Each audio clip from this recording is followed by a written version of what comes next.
What's up, guys? Today I have a brilliant banger for you guys because I have interviewed Simon Imhausers. If you don't know him, first up, he's a great guy. Second up, he's a big influencer. I mean, really big. And third, he's a calisthenics beast. I know this video is very long, but keep in mind, I got some interesting things out of it. And if you do enjoy the video, like, and guys, write down below who I should interview next, and maybe also some questions you would like me to ask them. Have fun.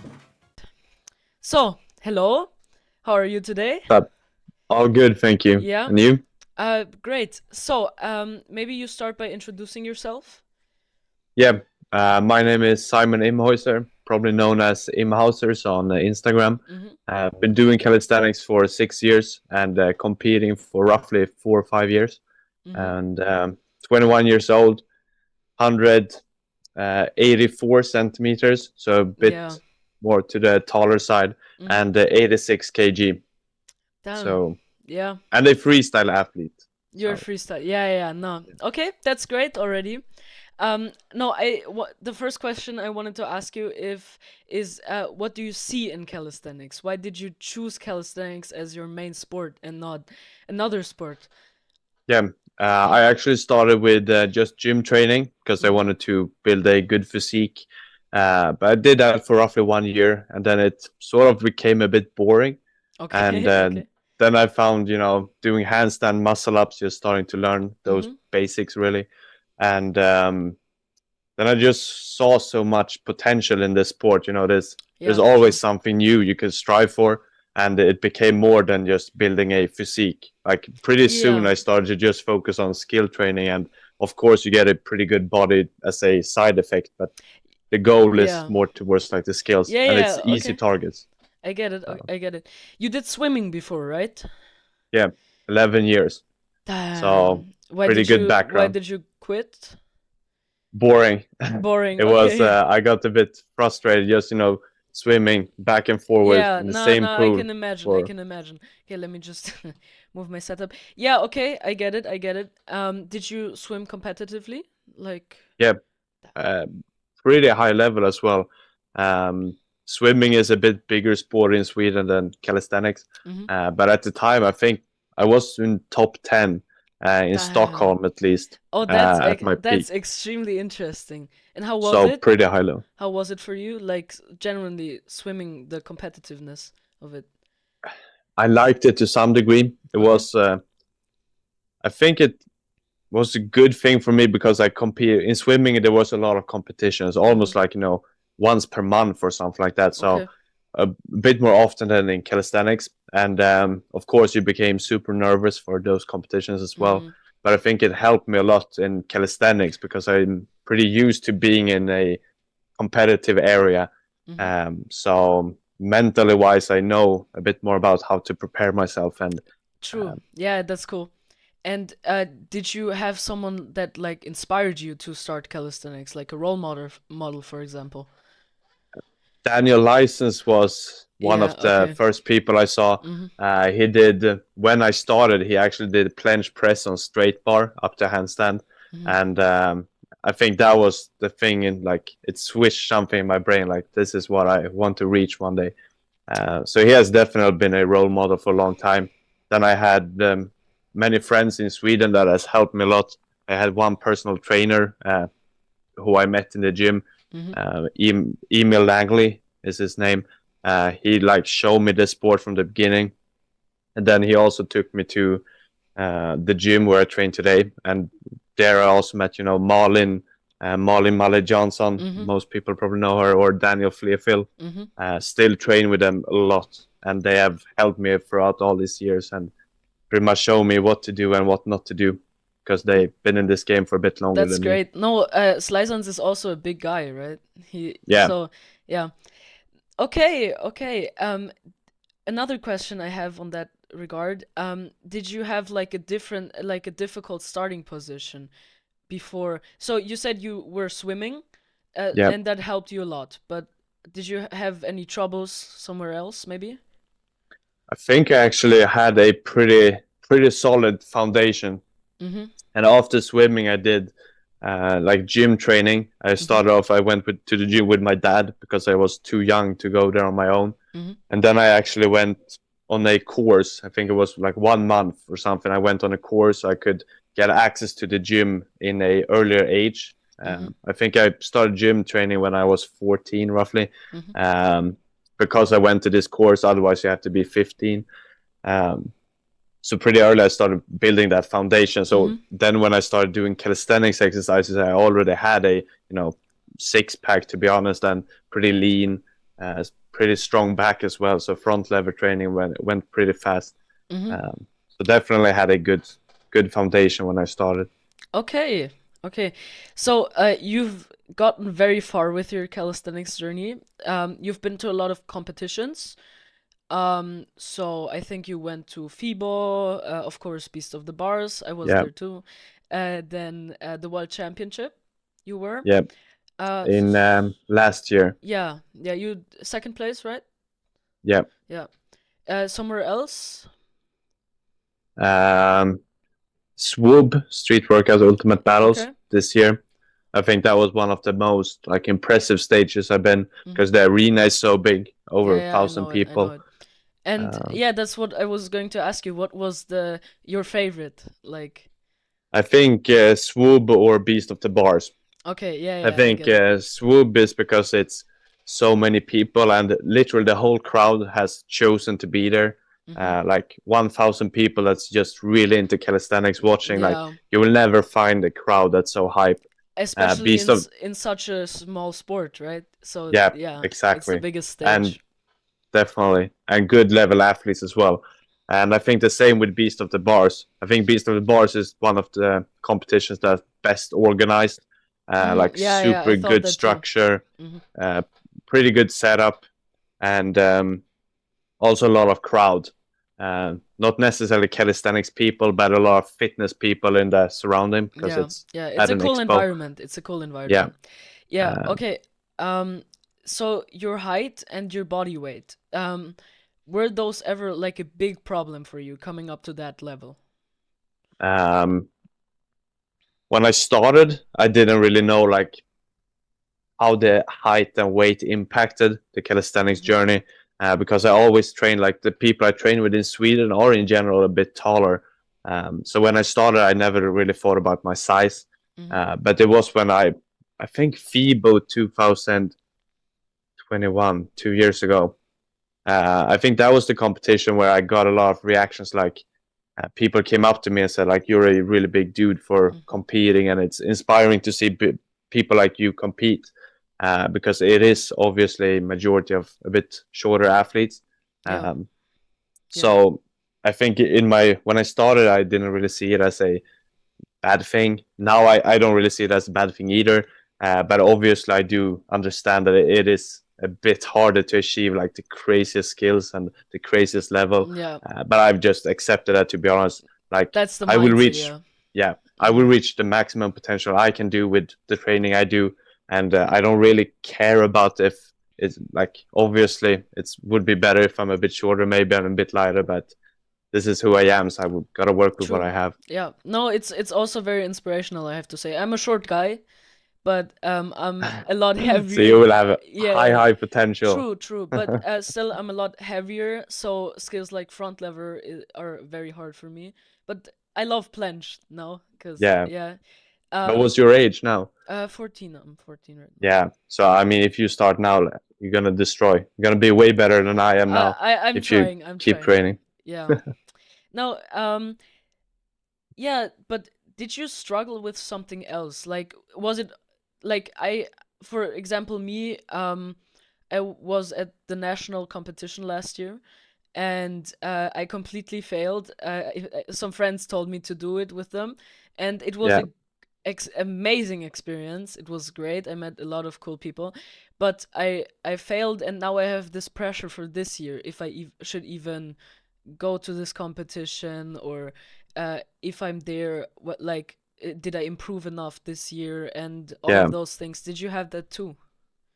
I actually the first competition I competed in was also the nationals, Mm-hmm. and that competition I placed pretty good, Mm-hmm. but I also failed. I think I failed two tricks in my first round, and I don't know if it's a good or bad thing. Like to be honest, the good thing about it is if you fail once, you will also understand that it's not too bad if you fail. Like there's Mm-hmm. way worse things. Obviously, it might do like it might mean that you don't win the competition, but failing is a really part of the journey. And if you fail once, it also means that the next competition you sort of like know that the worst thing that can happen is that I might just slip and not catch the bar, but it's really like it can happen to anyone. Yeah. Even if you like you were the beast of the bars, a lot of people fail even at Mm-hmm. like the highest Yeah. level, and it's just a part of it. And I think it's a really good idea to like start competing in young age as well, and Mm-hmm. more like get used to it, um, Why would because you say that? the more you compete, Yeah. the more you're gonna be able to handle the stress, the Mm-hmm. competition environment and stuff like that. So the earlier you start, the more used you're gonna get, Yeah. and when you actually have a really high level, you also know how to control the nerves for it. Okay. And on in your first competition, was that a problem for you? The pressure. Yeah, a little bit, definitely. Like Okay. I was super nervous. You know, uh, everything changed. Even though you do these things, every Yeah. training, Yeah. everything, Yeah. Yeah. I know when that. it's competition, you sort of like your brain just fucks you up. Yeah. Yeah. No. No. It was exactly Yeah. that way. Yeah. Okay. That was also a bit of another question. Like, how do you prepare for competitions? Like, Um, yeah. yeah. For training wise, I usually have about 1 or 2 months. It sort of depends, but roughly 1 or 2 months. I like 1 or 2 months before competition, Mm-hmm. I start to only train for the combinations that I'm Ah. gonna Okay. perform. Interesting. So during that time, I will not train any new tricks or stuff like that. I will just like focus on the skills I'm gonna perform and do like the full combinations.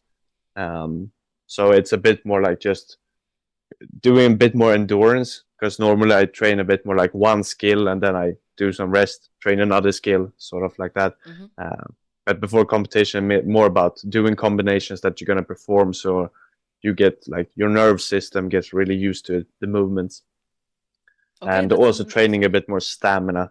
Um, That's interesting. Okay, that's an interesting answer. I didn't think that. Okay. So like right now, do you have any problems with like being stressed out before a competition? to some degree, it depends.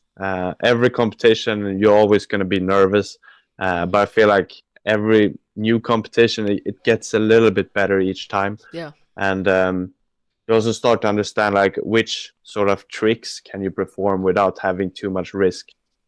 So Mm-hmm. the more comfortable I am that like I'm doing gonna do a combination, I know that I like have 90% success rate with this combo. I'm gonna Mm-hmm. be less stressed than if I go to competition and True. be like, all right, I'm gonna send it, and it's a Yeah. really high risk if you do like the hardest tricks. So you gotta value it. Okay. Okay. Okay. Now, okay. So we've talked about training now a little. But so my question is, like, let's say you're not preparing for a competition. How do you train? Do you have like a plan? And how does it look? Yeah, I have a sort of weekly plan. Mm-hmm. It can change a little, but this is usually what I stick to.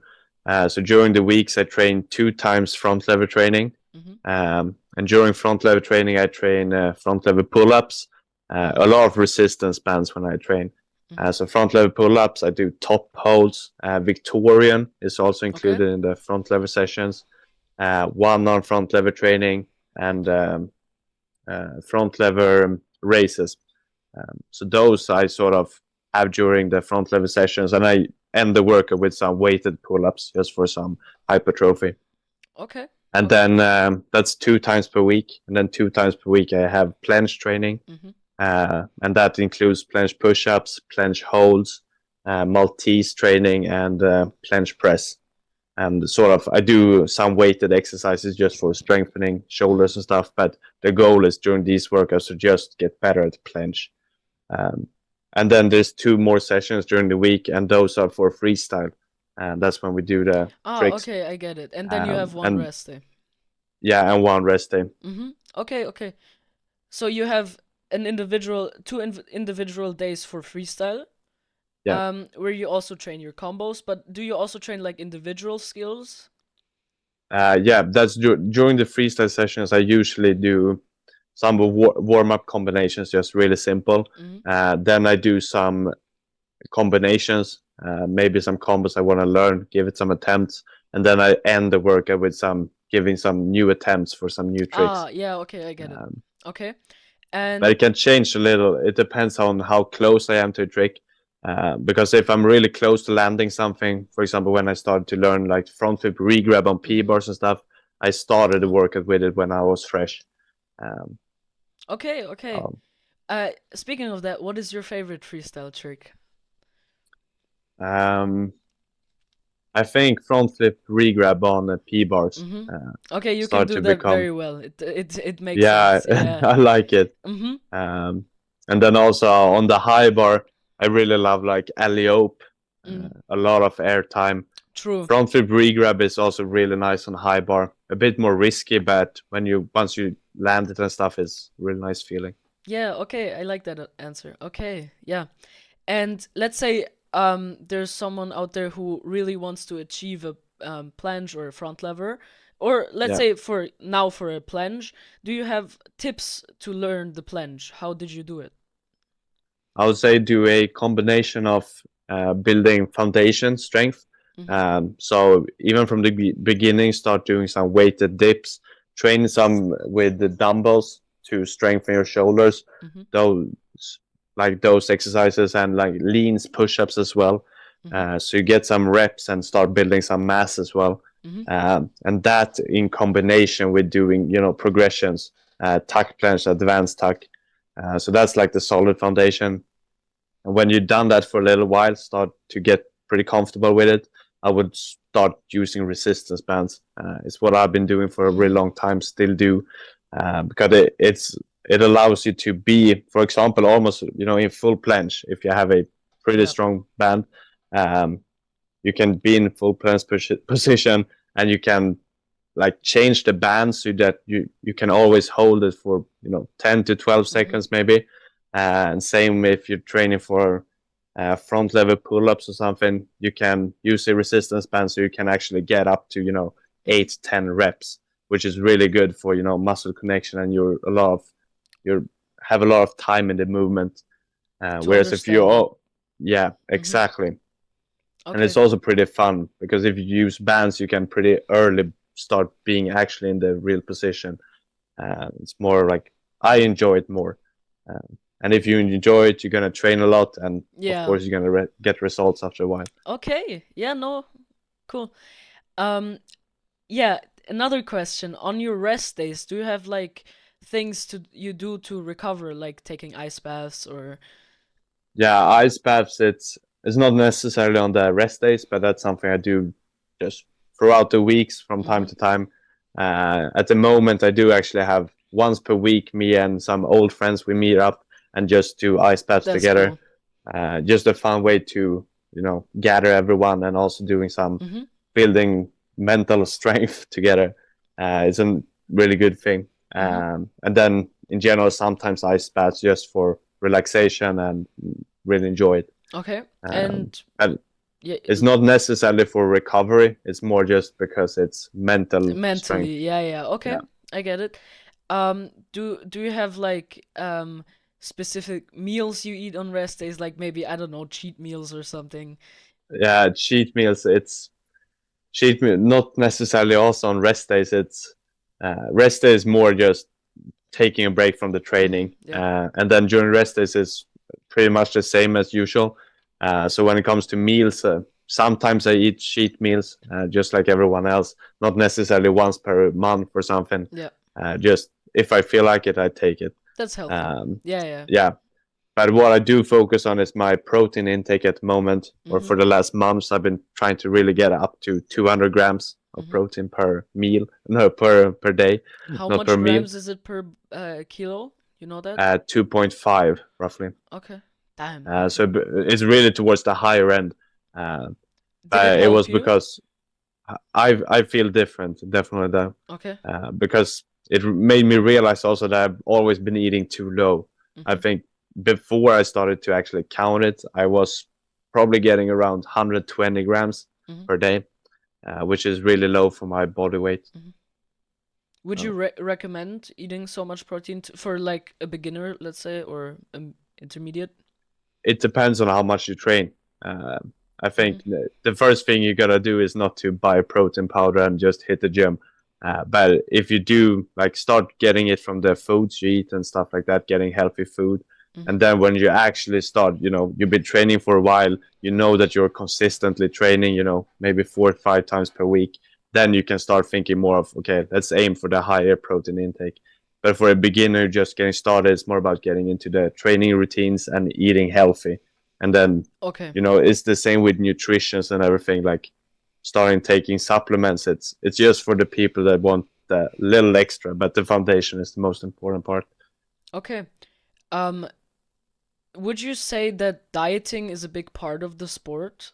Like, no, just that. Would you say that it is a part of the sport? Like, it can influence the way you move, the way you perform, right? Dieting, Uh, your diet. So, would you say it has a big influence on your performance? That's what I was going to say. on what I eat, Yes, dieting. yes. Oh, yes. Now I get it. I heard bad first. Mm-hmm. But yeah, I think it definitely does. For me, when I train, for example, before competition, I try to eat actually a bit more carbs, keeping the Okay. calorie intake the same. So maybe like 2 weeks before competition, start eating a bit more potatoes and stuff, rice, and then cutting down on my protein. Mm-hmm. Whereas when I'm off season, not competing, that's when I try to then I cut down a bit more on carbs actually and increase my protein, and then I remain roughly the same in calorie intake. Do you lose Um, weight before a competition? Not too much, a little, Okay. not significant. Okay. Because you said it, you're off season. Are you off season right now? Do you have a competition coming up? Yeah, now it's off season. Okay. Next competition is hopefully gonna be FIBO. I Okay, know that's in they're gonna April, be right? Yeah, and I Okay. know they're gonna be pretty strict this year, so it's not gonna be a Okay. lot of athletes. So hopefully I make it. I don't Okay. know. Why That's what I'm aiming for. can you say why it's very strict? I think they want to have a really high level of athletes, Okay. and not too many because the bigger the competition is, the harder it is to organize, the more money has to be Yeah, involved. true. So I think they want to make it a bit smaller, but with super high level, and just take in a few athletes. So Okay. Um, okay, so let's say besides calisthenics, you yeah, have like the other life you have. Do you study? Do you work? I study Okay. mechanical engineering actually Ah, okay. Do you like it? for my third year. Depends. I love Okay. like motors and everything. That's what I do besides training. I love Mm-hmm. to be in the garage working on ATVs, motorcycles. Okay. So that's why I started studying. But now, to be honest, I don't know if I'm gonna keep going after summer. Might Okay. actually just take a break and focus full time on training, social media, doing things that I genuinely enjoy. Mm-hmm. I think that's more important. Is social media your like where you get your money from, or do you work another job? I have social media is definitely my main income, Okay. but then I have my sort of own company where I do mechanical repairs on Ah, ATVs interesting. and paint jobs and stuff, and literally just buying ATVs, fixing them up, selling them for a Okay, higher interesting. price. Oh, that's really interesting. Okay, okay. Um, yeah, I wanted to ask you something about. Seen that. I don't know from when it is, but you had recently had a video that hit over, I think, 50 million views on Instagram. Yeah, Did that like? How did it impact your social media game? Did it the have a the, big the one impact? video. Yeah, the one video. Do you think it did a lot of? A lot of things about social media is interesting, Mm-hmm. and this is one of like views. It's of course important, but the more important thing is usually what you actually show in that video. So the video that got 50 million, it was a upside down video. It's like trick filming to some degree, Mm-hmm. and it's really interesting to watch. That's why it got a lot of views. Mm-hmm. But it's not a lot of personality. Like, you're not seeing my Oh. face too much. You're not seeing Malin's face too much. He was also in the video, Mm-hmm. which means that the people that are seeing it, they don't necessarily start following because it's not really related to me. True. True. So that video, it gave, some followers, a lot of likes and stuff, but not necessarily the best. Mm-hmm. The best videos I made is usually the motivational videos. Mm-hmm. If one of those gets a few million views, it's really focused on me. Like, I'm True. doing the exercise, you're seeing my face, you're getting a lot more like personality, and that's when they start following because that video is strictly related to who I am. So it's really dependent on the value you're providing in the videos. Okay. Yeah. Okay. Interesting. Interesting. All right. Maybe let's move on to some more personal questions. Shoot. So, if you had the opportunity to go back in time and change how you did something, um, would you do it? And if yes, what would you do? Like talk to your younger self or do something differently? Yeah. Oof. That's a good question. Thank you. Um, I think to be honest with social media, I would change. I would have started earlier because actually Daniel Fleerfield, I started training with him, I think 5 years ago, Damn. roughly. Okay. And already then he said, "Do you want to start with social media?" Because he was doing it at the time, and he said he could help me start. But I said no because I told him I felt like it was a lot of pressure and a lot of time to put into social media, Mm-hmm. and it is in the beginning. But then when you get flow routines on everything, when you film how to do things, it sort of just becomes routine based, and it's not really that stressful. Um, so it took me maybe 2 years or something for him to convince me to actually start. And I think if I started 2 years earlier, it would change a lot. I probably would be even further where I am. Mm-hmm. So that's So one thing. you say it was a good decision to start social media. I definitely think so. It gives a lot of freedom, and you can Okay. do a lot of things with it if you use it right. And Mm-hmm. yeah, just having that potential, and that you sort of can create the life you really want.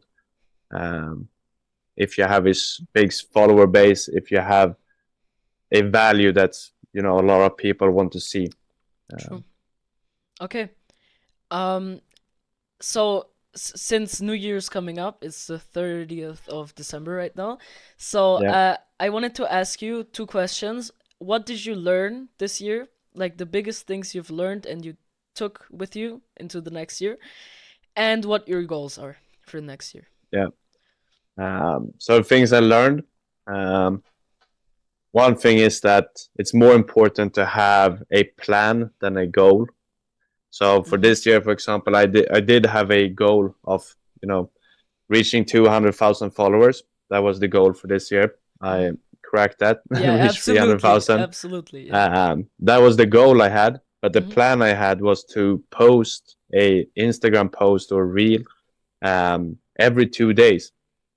That was Okay. the plan I had in the beginning of the year, and that's what I stuck to. And then I obviously, smashed that goal because I had a really like easy plan to follow.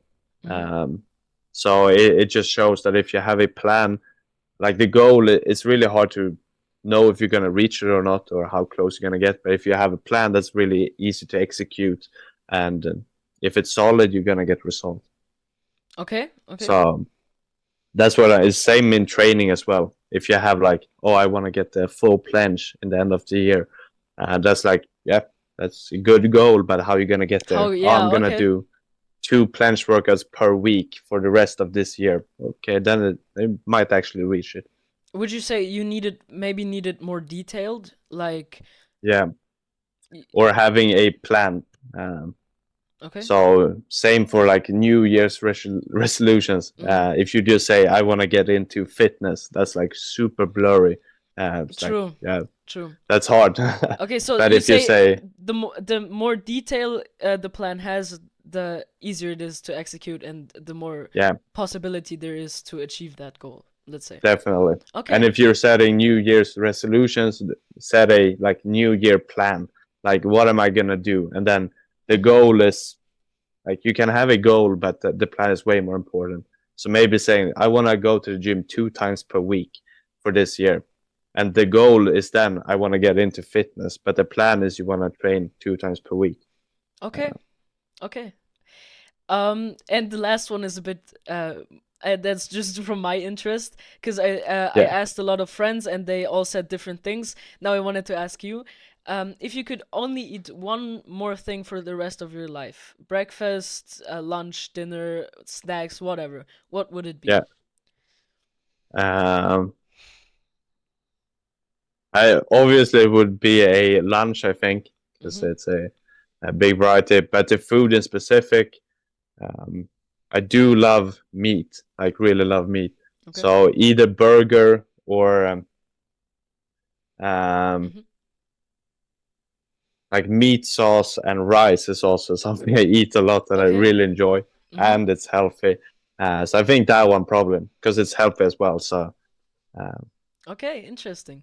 it would be beneficial. Okay, so I'm running out a bit. I'm running a bit out of questions, but I have prepared one last thing, and that's a rather or.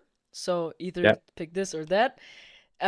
Just going through it real quick. There's some calisthenics specific questions and some random questions, but just out of interest. yeah. Iced tea, peach or lemon? Lemon. Lemon, okay. Dynamics or statics? I would have answered this different last year, but I think dynamics actually. Dynamics now interesting. Okay. What did change, you think? I think when you reach a level of dynamics, you can do so much, and I feel really free when I do freestyle. Mm-hmm. Statics is really powerful and stuff, but there's a sort of freedom to flying and doing flips, Okay. and that's what I really enjoy. Interesting. Okay. Would you pick the full front lever or the full plunge? Full planche. Yeah. Yeah, You know why? yeah, harder to get it in my opinion, Okay. and Yeah. I don't know. It's easier to perform as well. You can do it on the floor everywhere. Front lever, you sort of need a either True. bar or Mm-hmm. something to hang on. But yeah, Okay. Do you rather train indoor or outdoor? indoor for training, outdoor for content. Okay. Okay. Um, Winter or summer? Summer, Okay. Uh, Push or pull? pull. Pull. You know why? I don't know. I'm better at front lever, and I don't know if you're better at one thing, you usually like it a bit Yeah. more. Yeah. Okay. And Yeah. Yeah. I do train a bit more front lever. Okay. Feeble or beast of the bars? Uh, beast of the bars. Okay. Because of the organization or because of the crowd generally? I think in general, like so far, I think it's been a bit more structure, and I've Mm-hmm. enjoyed it a bit more. It might be as well as since it's in Sweden, pretty close. I'm a bit more comfortable. True. It's always when you travel far to a competition, it's obviously a bit more stressful. So I don't Mm-hmm. know. I've just been a bit more chill when it's been at Beast of the Bars. Okay. Okay. Uh, Handstand push-up or one-arm handstand? One arm handstand. Yeah. Okay. I thought so. I thought so. Okay. Okay. Um, do you rather like training alone or training with friends? Friends. Yes. Okay. Yeah. Okay. This one I think is also pretty obvious, but rings or the bar? What would you pick? The bar. The bar. Yeah. Okay. Uh, Yeah. I thought so. but if I could just choose one, I don't know. Rings is really hard. So big respect to the people performing there as Mm-hmm. well. Okay. Okay. Um, Weighted dip or weighted pull-up? Weighted dips. Weighted dips. Okay. Um, Cats or dogs? Dogs. Okay. Okay. I respect it. Um, Countryside or city? Countryside. That's where I Countryside. live now as well. Ah, okay. Did you also grow up in Yeah, the countryside? I live on sort of a small farm. That's Okay. why I also could build just my, home gym set up in the backyard because That's I have cool. a lot of space. That's cool. Yeah. Okay, interesting. Um, Jazz music or electronic music? Electronic. Okay. Rice or potatoes? Rice. Okay. And last one, day or night? Day. Day? Okay. Yeah. Well, Simon, thank you for participating. I had a lot of Thank you for fun. having me. Yeah, thank Yeah, you me for too, being man. so spontaneous. And yeah, thank you. Yeah. Thanks a lot. I really gotta say also, if you in this age already starting with YouTube and training wise and everything, like you're gonna reach insane levels. Thank you. Thank you. Strong belief in you. Thank you, thank you. Alright guys, I hope you enjoyed the video. If this video does well, I'm going to do a series about it. I've already asked some other calisthenics athletes, but if you want to see someone specific, write it down in the comments, and maybe also some questions you would like to ask. I'm a small creator, so I'll probably will ask your request. Thank you guys, don't forget to like and subscribe, and I'ma see you. Goodbye.